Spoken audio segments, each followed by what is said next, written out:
Hey, Dr. O here, and in this video, I'd like to talk about how DNA is put together. So let's get started. So who are the players? Well, first we have a phosphate group. That's going to be a component of DNA. Next we have a sugar called ribose, and the last component is going to be a nitrogenous base. So how do we put these three players together? Well, we're going to start with the sugar, so we're going to put that right here. Next, we'll add the phosphate up here. And finally, the nitrogenous base will come off the side right there. Now that we have these three components in place, we would call this molecular structure a nucleotide. DNA is made up of nucleotides strung together to form long strands. So let's bring in a second nucleotide, and we would create a bond right there. And let's bring in a third nucleotide and create a bond, and a fourth nucleotide. And now we have what's starting to look like a strand of DNA. Now, I'd like to take a moment and point out something. You might notice that right here we have a phosphate group, and right here below it we have a sugar. And below that there's another phosphate group, and then below that there's another sugar. So right about now, you might be noticing that there's this pattern of alternating phosphate and sugars going all the way down the strand of DNA. And that's true. That's exactly what's happening.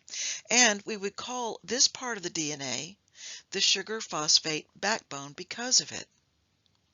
And so we can further say that it's off of this sugar phosphate backbone that we're going to attach one of our four different nitrogenous bases. Now, as if all of that wasn't interesting enough, there is still another interesting feature about this sugar phosphate backbone that I need to tell you about. And in order to do that, I need to bring in one of these nucleotides and enlarge it, because we're going to talk about the ribose sugar.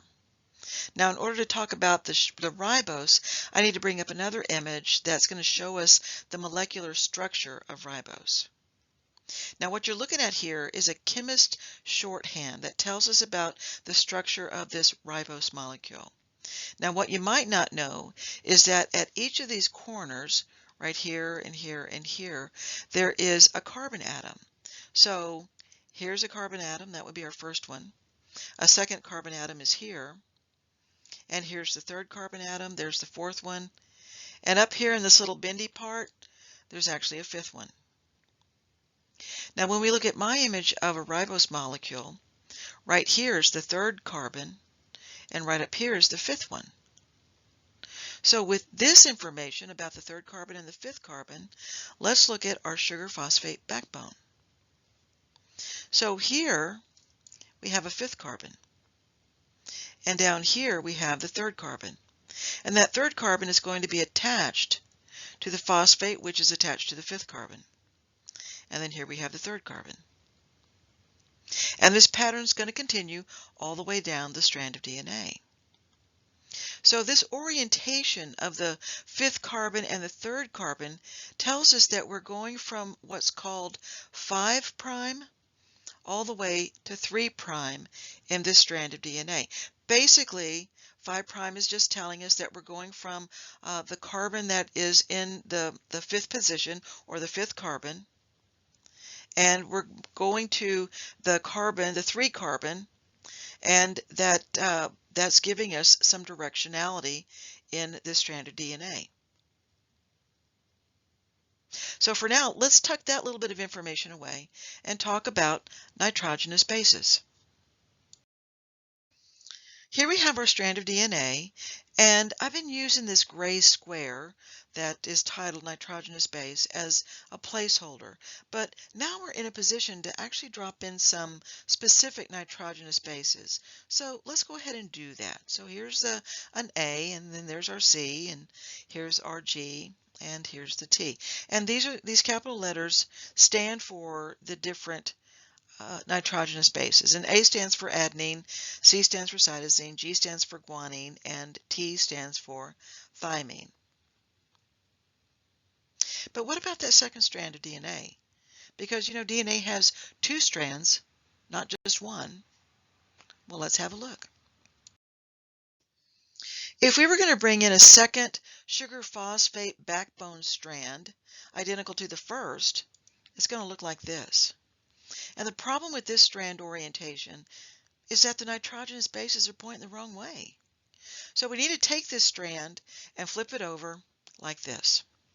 Now the bases would be facing the right way, but there's still a problem with this orientation, and it has to do with the phosphates of the two strands being in close approximation. You see, phosphates are both they're going to be negatively charged, which means that that's not going to work out so well because the phosphates are going to have a tendency to repel each other. And then there's also some issues around real estate.